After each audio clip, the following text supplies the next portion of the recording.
आका की महफिल में कोई आका की बगैर मर्जी के आता नहीं। मेरा अकीदा तो यही बोलता है, अहले सुन्नत वल जमाअत का अकीदा तो यही बोलता है, हर मोमिन यही बोलता नजर आता है कि अहले सुन्नत वाले उलमा यही बोलते हैं, उनका ईमान यही बोलता है, आका की महफिल में बगैर आका की मर्जी के कोई आता नहीं है। और जब आका की बगैर मर्जी के आता नहीं तो खाली दामन लेकर के नहीं जाया करता, बल्कि अल्लाह के रसूल उसको झोलियां भर भर के। तो हजरात ये मामला होता है। अब कहिए, देखिए मैं बात बताऊं आपको, हम अपनी मर्जी से यहाँ नहीं बैठे। अल्लाह के एक पैगंबर मूसा कलीमुल्लाह हैं। मूसा कलीमुल्लाह से अल्लाह ने फरमाया, जब कोहे तूर पर जाते मुलाकात करने के लिए, बात करने के लिए बात होती, बात किसके साथ में हो रही है? अल्लाह के साथ हो रही है, अल्लाह पाक के साथ हो रही है। और बात करने कौन जा रहा है? बात करने वाला भी पाक ही जा रहा है। जिस जगह पर जा रहा है वो जगह भी पाक है, बात करने वाला भी पाक है, जो जिससे बात हो रही है वो भी पाक है। लेकिन देखो मूसा कलीमुल्लाह से मेरा रब इरशाद फरमाता है, ऐ मूसा तुम दुनिया के अंदर रह रहे हो, तुमने किसी को अपना अजीज बनाया है कि नहीं बनाया है? अपना दोस्त किसी को बनाया है कि नहीं बनाया है? तो मूसा कलीमुल्लाह अर्ज करते हैं, ऐ परवरदिगारे आलम, मैंने किसी को दोस्त तो बनाया है, लेकिन जिसको दोस्त मैंने बनाया है, जिसको अपना अजीज मैंने बनाया है, जिसका अपना मुहिब मैंने बनाया है, जिससे मोहब्बत में कर रहा हूँ दुनिया के अंदर, वो एक दर्जी है, दर्जी से मोहब्बत करता हूँ। अल्लाह ने फरमाया, जब तुमने उसको दोस्त बनाया है तो जाहिर सी बात है तुम उससे कोई सवाल करोगे, कोई चीज अगर लाना चाहोगे, तुमसे कहा जाए कोई चीज उससे मांगोगे तो वो तुम्हें जरूर दे देगा। मैं आपका जहन कहीं पर लेकर के आना चाहता हूँ। तो हजरत मोहतरम जब इतना रब ने फरमाया तो वो हजरत मूसा कलीमुल्लाह अल्लाह का पैगंबर, अल्लाह का रसूल, महबूब रसूल है और जलीलुल कद्र नबी है। और ऐसा नबी, अब देखिए कि अगर असा मार दे पत्थर पर तो पानी के चश्मे जारी हो जाया करते हैं, असा छोड़ दे तो वो जादूगर जो मुकाबले में फिरौन को लाया गया था, आपका असा ऐसा बन जाता है कि ऐसा बनता, इतना बड़ा अजदा बन जाता है, उसके सारे के सारे सांपों को निकल जाए। तो हजरत अब ये देखिए कि हजरत मूसा कलीमुल्लाह से जब अल्लाह ने फरमाया कि तुम कुछ लेने जाओ, तुमसे मैं कहूँ कि तुम उससे कुछ ले आओ तो क्या कुछ ला सकते हो? अल्लाह ने फरमाया तो मूसा ने अर्ज किया, या परवरदिगारे आलम, उसको दे तो देना चाहिए, मैं कोई सवाल करूँ तो उसको देना तो चाहिए। अल्लाह ने फरमाया तो जाओ अपने उस दोस्त से जाकर के एक सुई ले आओ। क्या कहा? एक सुई लेकर के आ जाओ, दोस्त से सुई मांगो।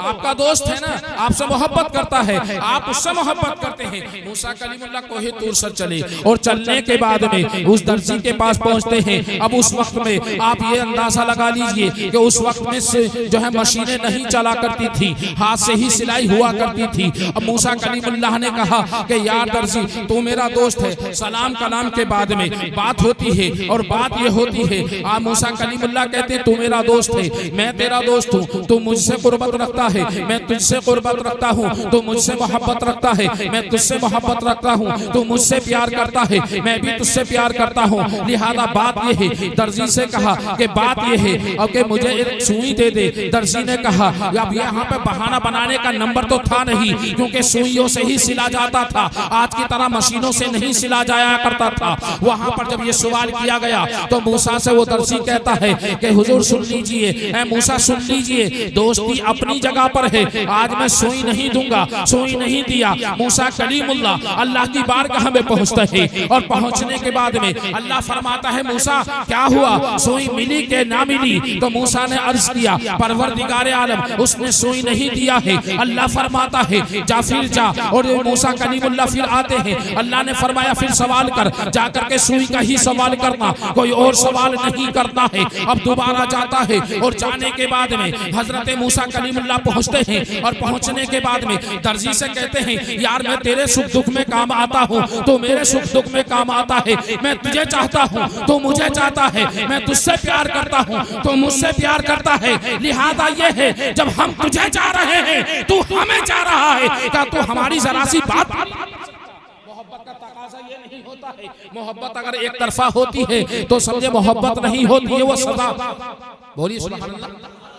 भाई क्या होती है? मोहब्बत एक तरफा नहीं होती। जब मोहब्बत एक तरफा होती है तो सजा हुआ करती है, और जब मोहब्बत दोनों तरफा होती है तो वो मजा दिया करती है। सजा वो मोहब्बत देती है जो एक तरफा होती है। तो हजरात अब अंदाजा लगाइए, मूसा कलीमुल्लाह ने कहा यार एक सुई का सवार है। मूसा ने जब ये कहा तो उस दर्जी ने सारे का सारा डब्बा या जो भी चीज के अंदर सुइयां रखी जाती थी सारी की सारी सुइयां पेश कर दी, सामने रख दी। मूसा एक नहीं जितनी चाहो ले जाओ। इतना जब कहा गया तो मूसा ने एक सुई को उठाया, उठा करके अल्लाह की बारगाह में पहुंचते हैं। कहां को है? दूर पर। अल्लाह फरमा रहा है, मेरा प्यारा अल्लाह फरमा रहा है, आपका अल्लाह फरमा रहा है, हम सबका खुदा फरमा रहा है मूसा तुम आ गए। मूसा ने अर्ज किया, अल्लाह आ गया। मूसा से अल्लाह फरमा रहा है क्या मैंने जो कहा था किया? कि मूसा ने कहा अल्लाह की बारगाह में कि अल्लाह मैंने किया। मूसा से अल्लाह फरमा रहा है मूसा तुम सुई लाए या नहीं लाए? तो मूसा अर्ज करते हैं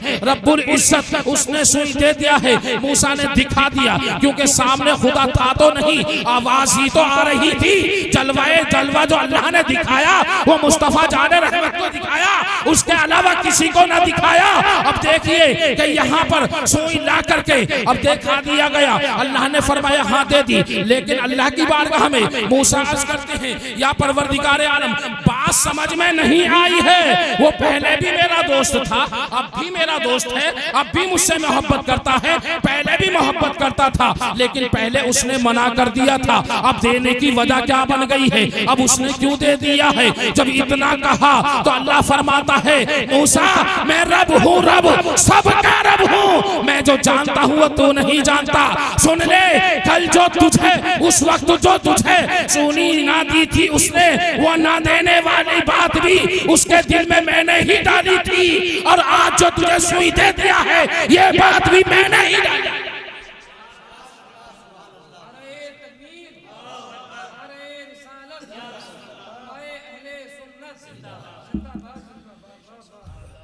तो ये जो सुई तुम्हें दी गई है ये बात भी मैंने ही डाली है। पता लगा मैं मेरे गौसे आदम भी यही फरमाते हैं कि मैं जब तक नहीं चाहता मेरा चाहने वाला नाम नहीं ले सकता है। मेरे गौस भी यही फरमाते हैं कि जब तुम मेरा नाम मुश्किल में लिया करो, जब तुम मेरा कोई नाम मुश्किल में लेता है अल्लाह उसकी मुश्किलों को दूर फरमा देता है। तो ये तो गौस का आलम है, मेरे महबूब का आलम क्या होगा? और जब महबूब के आलम का ये आलम है तो मेरे खुदा। तो ये बताइए कि हजरत तो ये सुई देने वाली बात मूसा मैंने ही डाली है। तो आप बैठे नहीं हो बल्कि अल्लाह के रसूल की मोहब्बत में बैठे हो। अल्लाह ने तुम्हें बिठा रखा है तभी बैठे हो। मैं बोल नहीं रहा हूँ, मेरा रब बुलवा रहा है तब मैं बोल रहा हूँ, मेरे आका बुलवा रहे हैं तब मैं बोल रहा हूँ, मेरे गौस का करम बरस रहा है तो मैं बोल रहा हूँ। तो हजरत ये ऐसे ही महफिलें नहीं सजती है। अब अंदाजा लगाइए, लेकिन आज ये जो महफिल आपने सजाई है ये 40वें की महफिल है, यानी ये वो महफिल है, ये चेहलम के मौके पर महफिल को सजाया गया है। यानी मगफिरत की दुआ की जाए, इसाले सवाब किया जाए। औलाद यही कर सकती है, बाद में सदकाए हसना कर सकती है, या कोई ऐसा इल्म हो जिसके जरिए से लोगों को फायदा पहुंचे, उसके जरिए से मामला हो सकता है। यानी मरहूम के बाद मरने के बाद इसका सारा मामला बंद हो जाता है, सारे वही खाते बंद हो जाते हैं नेकी वाले। अब वो नेकी नहीं कर सकता, ना कोई वो गुनाह कर सकता है। दुनिया से जा चुका, पहुंच चुका यहाँ से, लेकिन अब औलाद के जिम्मे ये 3 काम रह जाते हैं। सदकाए हसना कर सकता है, इतना इल्म वाला है कि इल्म के जरिए दूसरों को फायदा पहुंचे, या ऐसा मामला हो कि यानी ऐसा इल्म हो यानी खुद इसाले सवाब कर सके। ये सारी चीजें होती हैं। लेकिन आज की हालत यह है कि हमारे पास ना तो फातिहा पढ़ने का टाइम है, ना हमारे पास इसाले सवाब करने का टाइम है। हमारे पास दौलत को तो बांटने का वक्त है, हमारे पास यहाँ तकसीमात का तो वक्त है, यहाँ पर खेत खलियान को तकसीम करने का वक्त है, लेकिन अपने मरहूम के लिए इसाले सवाब करने का वक्त नहीं। लेकिन देखो, अगर तुम अपने वालिदैन के ताल्लुक से अगर कुछ कर सकते हो इस वक्त में तो वो यही कर सकते हो। दुनिया से चले गए, इसाले सवाब करना शुरू कर दो। नमाज़ें पढ़ रहे हो, मगरिब की पढ़ो तो दुआ करो, फजर की पढ़ो तो दुआ करो, जोहर की पढ़ो तो दुआ करो, असर की पढ़ो तो मगफिरत की दुआ करो, मगरिब की पढ़ो तो मगफिरत की दुआ करो, इशा की पढ़ो तो मगफिरत की दुआ करो। तुम्हारी दुआ करने से इस साले सवाब से ये फायदा होगा। अल्लाह ने अगर कबूल फरमा लिया तो तुम्हारे वालिदैन की बख्शिश कर। लेकिन कब? जब ये काम तुम करते नजर आओगे। लेकिन आज की हालत तो ये है। अब मैं आपको एक और बात बताता चलूं, इंसान इतना नाशुक्रा हो चुका है, इंसान को सब कुछ मिल रहा है लेकिन नाशुक्रा नजर आ रहा है। इंसान को अल्लाह ताकत दे रहा है, नाशुक्रा बन रहा है। अल्लाह हुस्न जमाल दे रहा है, नाशुक्रा हो रहा है। तंदुरुस्ती दे रहा है, नाशुक्रा हो रहा है। मकान दे रहा है, नाशुक्रा हो रहा है। आइए एक सहाबी की बात मैं बता दूं। देखिए कि एक सहाबी रसूल अल्लाह की बारगाह में, अल्लाह के रसूल की बारगाह में आते हैं और आने के बाद में कहते हैं, या अल्लाह के पैगंबर, या रसूल अल्लाह, मैं खुद नहीं आया बल्कि मेरी बीवी ने आपके पास भेजा। मैं खुद नहीं आया, मुझे आपके पास जो भेजा मेरी बीवी ने भेजा है। अल्लाह के रसूल ने फरमाया, बताओ बात क्या है? और वो के सहाबी कहते हैं, या रसूल अल्लाह, बात ये है मुझ पर कोई औलाद नहीं थी, मुझ पर कोई बच्चा नहीं था, तो हम जो है तो अल्लाह की बारगाह में दुआ करते थे, परवरदिगार हमें औलाद अता फरमा दे, हमें औलाद अता फरमा दे। बात बड़ी अच्छी बताने की कोशिश कर रहा हूँ, समझ में आ जाए तो सुभान अल्लाह कह देना। अब देखिए हजरात, क्या कहा कि हम अल्लाह की बारगाह में दुआ करते थे, परवरदिगार हमें औलाद अता फरमा दे। लेकिन एक वक्त ऐसा आया, मेरी बीवी उम्मीद से हो गई, मेरी बीवी पेट से हो गई। जब उम्मीद से हो गई तो मेरी बीवी ने भी और मैंने भी अल्लाह का शुक्र अदा कर देना शुरू कर दिया। कुरान कहता है, ला इन शकरतुम ला अज़ीदन्नकुम, तुम अल्लाह की नेमतों, अल्लाह का शुक्र अदा करोगे, अल्लाह तुम्हारी नेमतों को बढ़ा देगा। अब हजरात देखिए कि जब इतना कहा कि अल्लाह के रसूल की बारगाह में कह रहा, या रसूल अल्लाह, पूरे 9 महीने तक मेरी बीवी भी शुक्र अदा करती रही, मैं भी शुक्र अदा करता रहा। अब देखिए कि कितने अच्छे लोग थे वो पहले लोग। अभी नेमत आई नहीं है, अभी सिर्फ उम्मीद है, पेट में बच्चा है, माँ जो है तो शुक्र अदा कर रही है। लेकिन आज की माओ का हाल देखो कि मामला कुछ और नजर आता है। वो हालत ऐसी हुआ करती है, वो कंडीशन ऐसी होती है,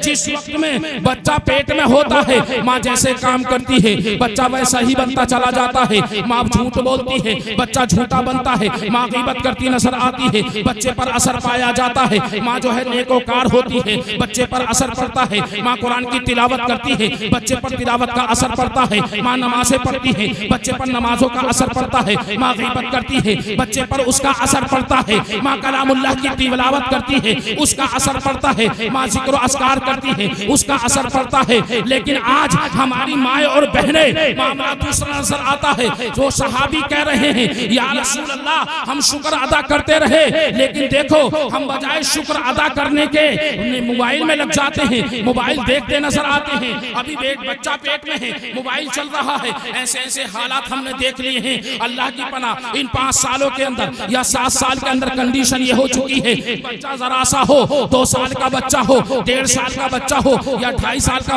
बच्चा हो, बात सच्ची हो तो तायीद करना, और बात अगर गलत कह रहा हूं तो मेरे सामने बोल देना।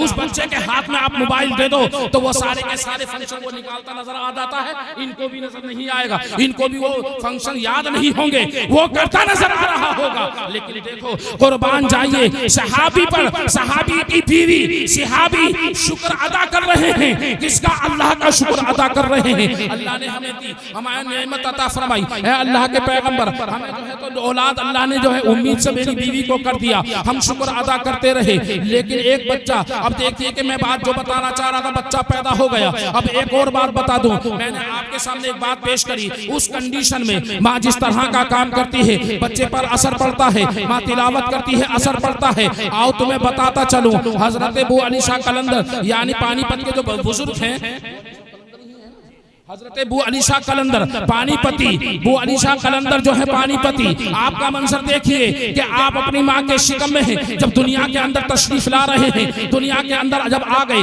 आपकी विलादत हो गई, आप पैदा हो गए। आने के बाद में अब देखिए कि कंडीशन ये होती है, हजरत अबू अली शाह कलंदर पानीपति दुनिया के अंदर आ रहे हैं। अब बच्चा जब रोता हुआ आता है तो माँ बाप हंसते नजर आते हैं, और जब माँ बाप हंसते नजर आते हैं तो मोहल्ला पड़ोस भी हंसता हुआ।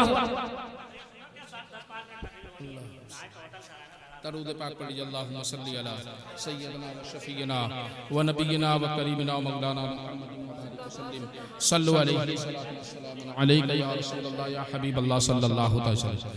हजरत अबू अली शाह कलंदर पैदा हुए, यानी हजरत अबू अली शाह कलंदर जब पैदा होते हैं तो पैदा होने की बात यह है कि आपने रोना शुरू कर दिया। आप भी जानते हैं, मैं भी जानता हूँ, ये औलमा भी जानते हैं। औलमा के हवाले से बात आपके सामने पेश कर रहा हूँ। अब देखिए कि जब ये कंडीशन नजर आई, यानी आप रो रहे हैं तो आपके वालिदैन भी हंसते नजर आ रहे हैं, लेकिन अब शाम हो गई, बच्चा चुपता नहीं है। दूसरा दिन आ गया, बच्चा चुपता नहीं है। तीसरा दिन आ गया, बच्चा चुपता नहीं है। यानी हजरत अबू अली शाह कलंदर हफ्ता गुजर गया, अब रोते ही जा रहे हैं। पड़ोसी परेशान हैं, महल्ले वाले परेशान हैं, अबू अली शाह के कलंदर के वालिदैन परेशान हैं। बच्चा चुपता क्यों नहीं है, बच्चा क्यों रोए जा रहा है, हमारा बेटा क्यों नहीं चुप हो रहा है। तबीबों को दिखाया जा रहा है, डॉक्टरों को दिखाया जा रहा है, अबू अली शाह कलंदर चुपने का नाम नहीं ले रहे हैं। अल्लाह अल्लाह, 10 दिन गुजर गए, 11 दिन गुजर गए, वक्त गुजरता चला गया। इसी तरह से मुसलसल 1 महीना हो गया। बोलो कितने दिन हो गए?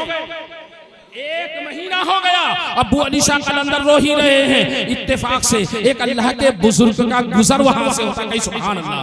हजरत फखरुद्दीन रहमतुल्लाहि ताला अलैह का जब वहां से गुजर हुआ, कानों में आवाज आई, कोई बच्चा रो रहा है। बच्चे के रोने की जब आवाज आई, बच्चे के रोने की जब कानों में आवाज आई, तो आने के बाद में दरवाजे पर ठहर गए। अल्लाह का वली ठहर गया, रुक गया, लेकिन रुकने के बाद में दरवाजे पर दस्तक दिया, और दस्तक देने के बाद में जब दस्तक दी तो वो आपके वालिद वो अली शाह कलंदर के वालिद गिरामी अंदर से तशरीफ लेकर के बाहर आते हैं। कहते हैं कि बुजुर्ग किससे मिलना है, क्या बात है बताइए, कि तुम्हारे घर के अंदर जो पैदा हुआ है कोई मामूली नहीं, अल्लाह का वली, अल्लाह का वली पैदा हुआ है। जब इतना कहा तो अबू अली शाह कलंदर के वालिद गिरामी कहने लगे, कैसा अल्लाह का वली है, ये तो चुपता ही नहीं है, ये तो चुपता ही नहीं है। खानदान वाले परेशान, महल्ले वाले परेशान, पड़ोसी परेशान, हम परेशान, डॉक्टरों को दिखा दिखा के परेशान, सबको परेशान करके हमने रख दिया है। इस बच्चे का काम मामला यह है कि चुपता ही नहीं है। कहा कि उस बच्चे को लेकर मेरे पास आ जाओ। कहीं सुभान अल्लाह। जब लेकर के पास आ गए, अब जब लेकर के पास आए तो लाने के बाद में हजरत अबू अली शाह कलंदर ने, यानी आपने करीब करवाया कि करीब करो, दाएं कान को करीब किया, उसमें कुछ पढ़ा, बाएं कान को करीब किया, उसमें कुछ पढ़ा। पढ़ने के बाद जो 1 महीने से ना रोया ना छुपाता, वो अली शाह कलंदर इस बुजुर्ग के कुछ पढ़ने से खामोश हो जाता है, खामोश होना था। अबू अली शाह कलंदर के वालिद गिरामी कहते हैं, बड़ी बड़ी वो दे दी, बड़ी बड़ी दवाइयां दे दी, बड़ी बड़ी लोरियां सुना दी, बड़ी बड़ी अच्छी बातें सुना दी, सारा कुछ करके देख लिया, चुपने का नाम नहीं ले रहा था। लेकिन आपने ऐसा क्या जादू कर दिया है, क्या बात है कि कैसे चुप गया। अब वो अल्लाह का वली हजरत फखरुद्दीन रहमतुल्लाहि ताला अलैह, अरे निगाहे वली में वो तासीर देखी, बदलती हजारों की तकदीर देखी। अब देखिए वो अली शाह कलंदर कह रहे, यानी कहा उसने हजरत फखरुद्दीन रहमतुल्लाहि ताला अलैह क्या फरमा रहे हैं। आपने कहा कि तुम्हारे घर जो ये बच्चा पैदा हुआ, ये जो कोई मामूली बच्चा नहीं, अल्लाह का वली है। कि कैसा वली था, चुप ही नहीं रहा था, आपने कुछ पढ़ा है तभी ये चुपा है। तो आपने फौरन फरमाया कि सुनो सुनो, तुम्हारी बीवी जो है, इसकी माँ जो है कुरान की हाफिजा है। कहीं जब असर आया करते हैं, ऐसे थोड़ी असर आ रहे हैं, मोबाइल चलाने से थोड़ी असर आ रहे हैं। झूठ बोल रही है, बच्चा और बड़ा झूठा पैदा हो गया। बच्चा तो बगदाद में भी था, बहुत लंबी होती रहेगी, पहले इसको पूरा कर दूं। तो हजरत अब देखिए कि वो अली शाह कलंदर यानी चुप गए, कहा कि इसकी माँ हाफिजा है। बोले ये बात सच है, आप जो कह रहे हैं कि बात सही है, बा इसकी हाफिजा है, कुरान की हाफिजा है, कुरान की तिलावत मुसलसल वो करती रहा करती है। अल्लाह अल्लाह जब इतना कहा कि देखो बात ये है कि इसकी माँ जो है तो जो कुरान की हाफिजा है, कुरान की तिलावत करती रहती है, रोजाना मामूल के मुताबिक उसको कुरान पढ़ना ही है। वो दुनिया का काम करती है, कुरान पढ़ती है, बर्तन धोती है, कुरान पढ़ती है, घर की सफाई करती है, कुरान पढ़ती है, यानी हर वक्त उसको कुरान की जो है तिलावत करना है। बोले बात सही है, लेकिन ये छुपा कैसे? छुपने की भी तो बात बता दो। बोले छुपने की बात ये है, जब ये पैदा हुआ माँ जच्चगी की हालत में चली गई, नापाक हो गई, माँ ने कुरान की तिलावत को बंद कर दिया। अब बराबर एक मुसलसल तरीके से 1 महीना हो चुका, लेकिन ये छुपा इसलिए नहीं, इसको आदत पड़ चुकी थी माँ के पेट में कुरान को सुनने की, माँ के पेट में कुरान को सुनने की इसको आदत पड़ चुकी थी। माँ नापाक हो गई, कुरान की तिलावत बंद कर दिया, और अब जो है 1 महीना हो गया, मैं सामने आया, मैंने एक आयत एक कुरान कान में पढ़ी, एक आयत दूसरे कान में पढ़ी, ये कुरान को सुन के खामोश, कुरान को सुन के खामोश हो गया। कुरान की तिलावत मैंने इसके कान में कर दी। अब पता ये लगा कि माँ अगर कुरान पढ़ेगी तो बच्चा भी जो है उसको सुन करके कुरान की लोरियां सुन सुन करके वो हाफिज या आलिम बनता नजर आएगा।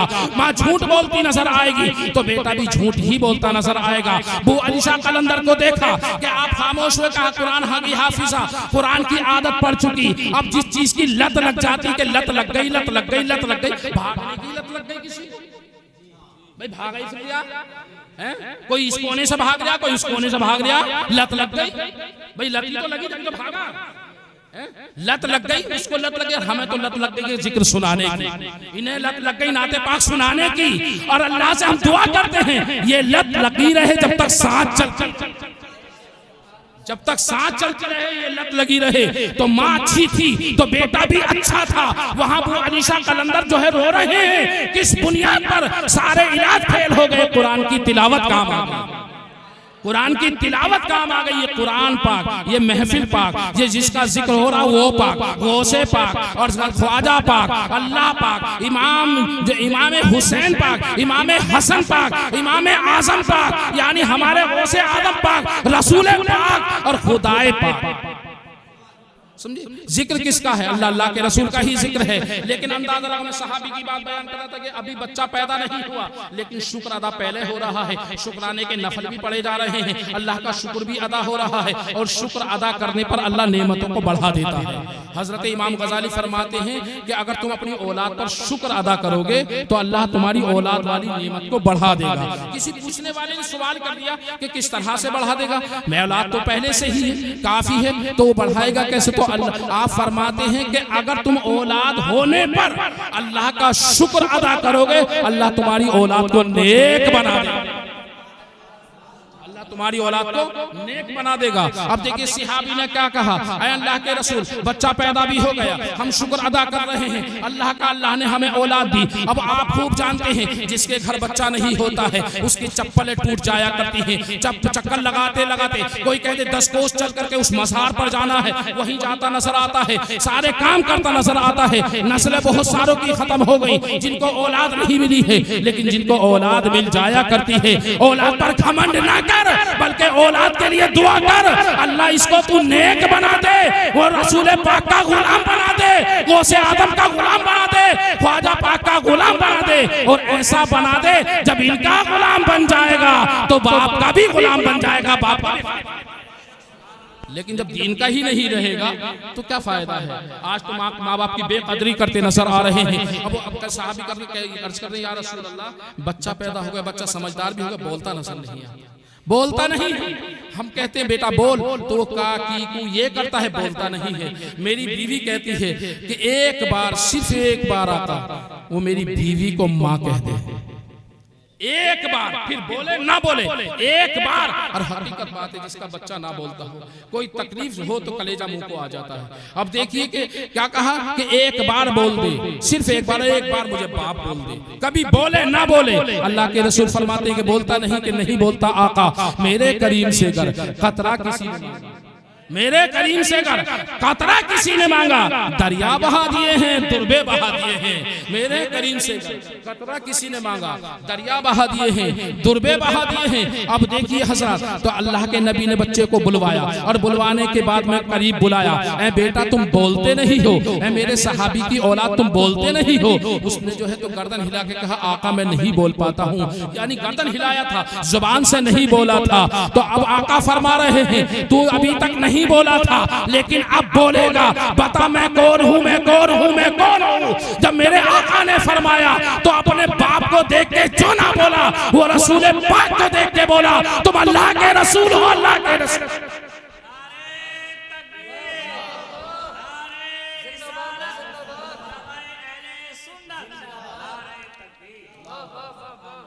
तो हजरत आप अंदाजा लगाइए कि देखिए जो रसूल की मोहब्बत में चलता है, जो रसूल से प्यार किया करता है, आका हर जगह पर उसकी मदद फरमाया करते हैं। और हजरत ये गौसे आदम का महीना है। अब देखिए कि गौसे आदम का महीना कितना प्यारा, मैं 11वीं शरीफ वाला महीना, पीछे 12वीं वाला गया, ये 11वीं वाला आ गया। अब हम कितने खुश नसीब हैं, कितने बड़े मुकद्दर के सिकंदर हैं। हमें इमाम मिला तो इमाम आजम, हमें इमाम मिला तो इमाम आजम, हमें गौस मिला तो गौसे आदम, ख्वाजा मिला तो ख्वाजा आदम, और नबी मिला तो नबियों के इमाम, नबियों का इमाम मिला। कुरान मिला तो हर किताब से बड़ा, हर किताब से बड़ी किताब कुरान मुकद्दस। और मजहब भी कितना प्यारा, इस्लाम, इस्लाम मजहब हमें मिला। तो आप अंदाजा लगाइए। लेकिन आज हम जो है तो बुराइयों की तरफ ऐसे जा रहे हैं, हमें फिक्र नहीं है कि कोई नाराज हो रहा है, हमें फिक्र नहीं है कोई हमसे राजी हो रहा है, हमें फिक्र नहीं है। दौलत को कमाने में लगा पड़ा है। एक कई पैगाम की और बात बता दूं,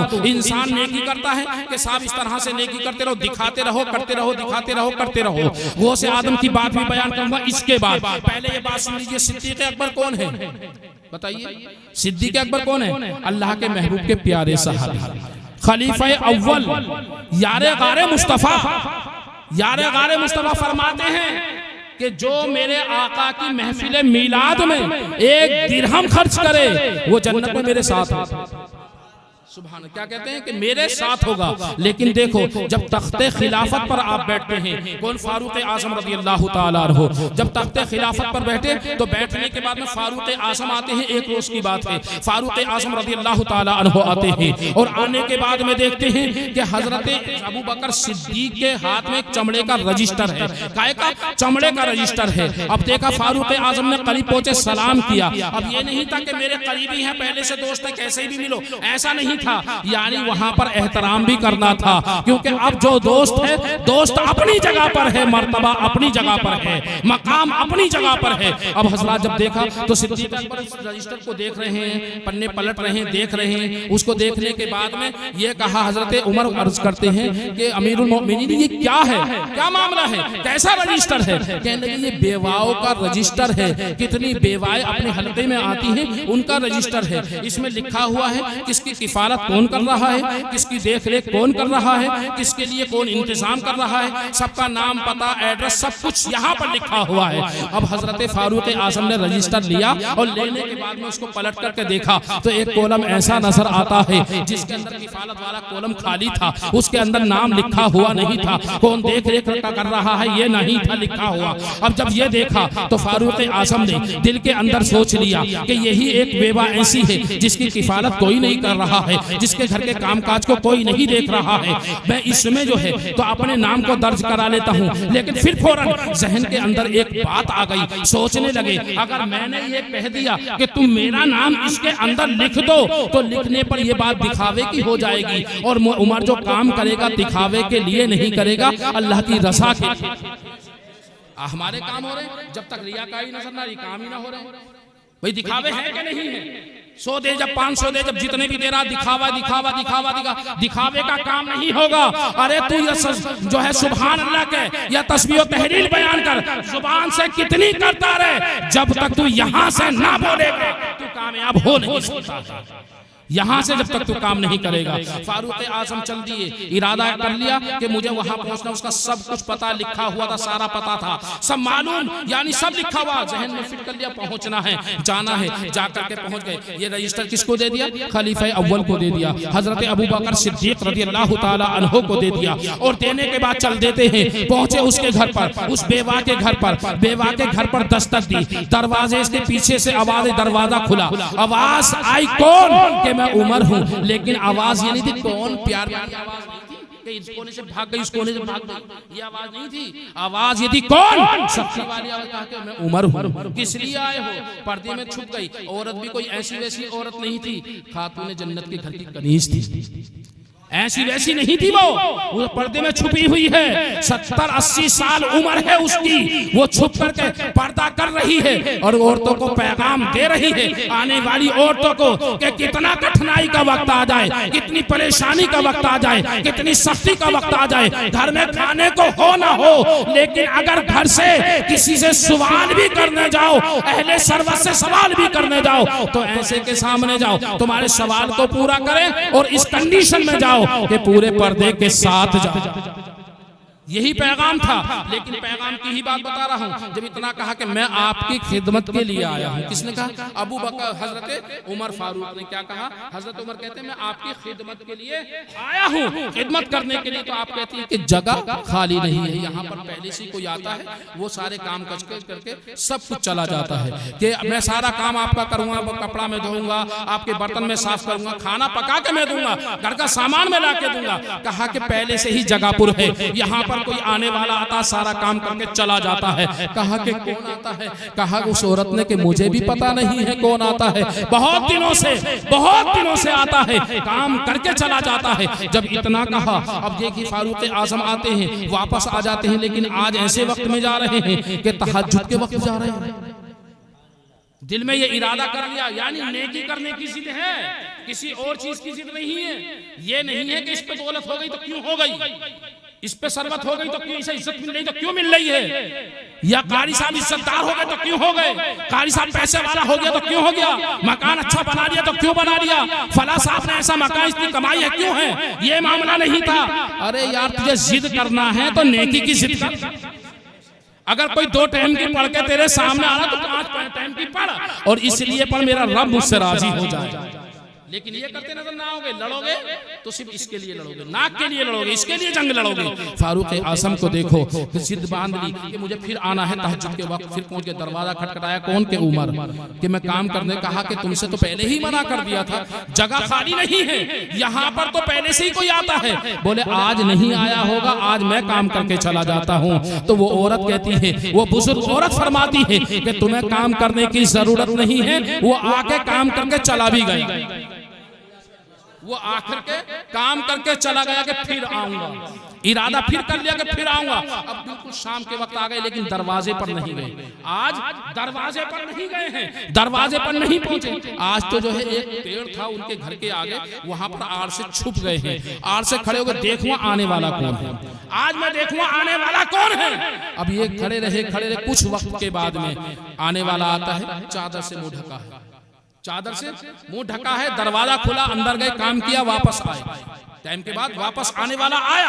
आने के बाद जैसे ही आया, आने वाला आता है, लेकिन चादर से बिल्कुल लिपटा हुआ है, यानी उसका चेहरा नजर नहीं आ रहा है। फारूक आजम तो जैसे ही जो है तो जिद पर अड़े थे, देखना जरूर है, काम में लगना जरूर है, नेकी कमाना जरूर है, यानी नेकी में फौकियत हासिल करना चाहते थे, यानी नेकी ज्यादा करना चाहते थे। अब देखिए, देखा फौरन आके सामने खड़े हुए, आज तुझे ऐसे नहीं जाने दूंगा, तुझे ये बात बता के जाना होगा, तू आने वाला कौन है। मैं यहाँ चक्कर लगा रहा हूँ, मेरा नंबर नहीं आ रहा है। उसने कहने वाले जो चादर पोश थे, जो चादर में थे, उन्होंने कहा कि यार मुझे तू ऐसे ही जाने दे, रहने दे, जाने दे, राज को फाश ना करा। पर्दे में रहने वाले राज को जाहिर नहीं किया करते, और अल्लाह के राज को वैसे भी जाहिर नहीं किया जाते। लेकिन ये तो सहाबी थे, आका के गुलाम थे, जहाँ पर आका खड़े होकर के मुस्कुराना शुरू कर दे, वहाँ पर सिद्दीक़ अकबर मुस्कुराता नजर आए।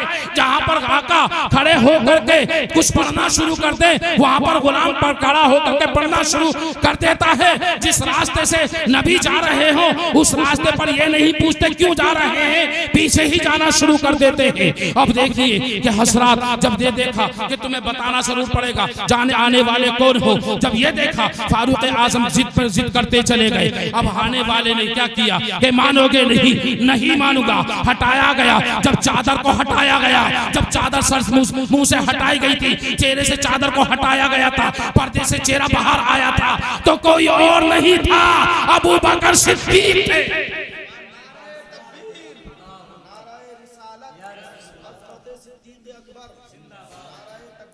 ये है नेकी का तरीका। अब अबू बकर सिद्दीक जैसे बाहर आए, पर्दे से बाहर आते हैं, यानी चेहरे से जो है ना उसको चादर को हटाते हैं। अबू बकर के चेहरे को देखने के बाद में, अमीरुल मोमिनीन के चेहरे को देखने के बाद में उमर कह उठते हैं, ए अबू बकर आप, अमीरुल मोमिनीन आप, के हाँ मैं, आप रोजाना आते हैं, आप ही यहाँ पर खिदमत कर रहे हैं कि मैं ही यहाँ पर खिदमत कर रहा हूँ, कि आपने अपना नाम रजिस्टर में क्यों नहीं लिखा था? तो फारूक आजम से अमीरुल मोमिनीन यारे गारे मुस्तफा, मुस्तफा का गुलाम आशिक रसूल पुकार उठता है और कह उठता है कि अबू बकर ने अपना नाम उस रजिस्टर में इसलिए नहीं लिखा था कि अबू बकर जो भी काम करेगा अल्लाह की रज़ा के लिए काम करेगा, दिखावे के लिए नहीं करेगा, दिखावे के लिए नहीं करेगा। अबू बकर जो काम करेगा वो अल्लाह अल्लाह के रसूल की रज़ा के लिए काम करेगा। तो अब देखिए, इसलिए नहीं रखा था, इसलिए वहां पर नाम नहीं लिखा है। अब पता ये लगा कि हम जो काम कर रहे हैं हमारा दिखावे के अलावा काम नजर नहीं आ रहा, लेकिन वहां गुलामाने मुस्तफा काम करते हैं। तो ऐसा काम करते हैं, इसलिए काम करते हैं अल्लाह की रज़ा हासिल हो जाए, रसूल का करम हो जाए, रसूल की रज़ा मिल जाए, ये मकसद उनका होता था। लेकिन देखो आज हमारी कंडीशन ये है, जो काम हम करते नजर आ रहे हैं, अच्छाइयाँ कर रहे हैं तो हमारी तारीफ और तौसीफ हो, लोग हमें अच्छा कहें। अरे तू दुनिया के अंदर जिस चीज की तारीफ और तौसीफ हासिल कर लेगा, दुनिया के अंदर ही तेरा वही खाता खत्म हो जाएगा। आखिरत में कामयाबी उसी को मिलेगी जो नबी का गुलाम होगा, जो इसके रसूल लेकर के यहाँ से जाएगा और दिल में ये लेकर के जाएगा, मैं जो काम करके जा रहा हूँ दुनिया वालों के लिए नहीं, अल्लाह की रज़ा के लिए।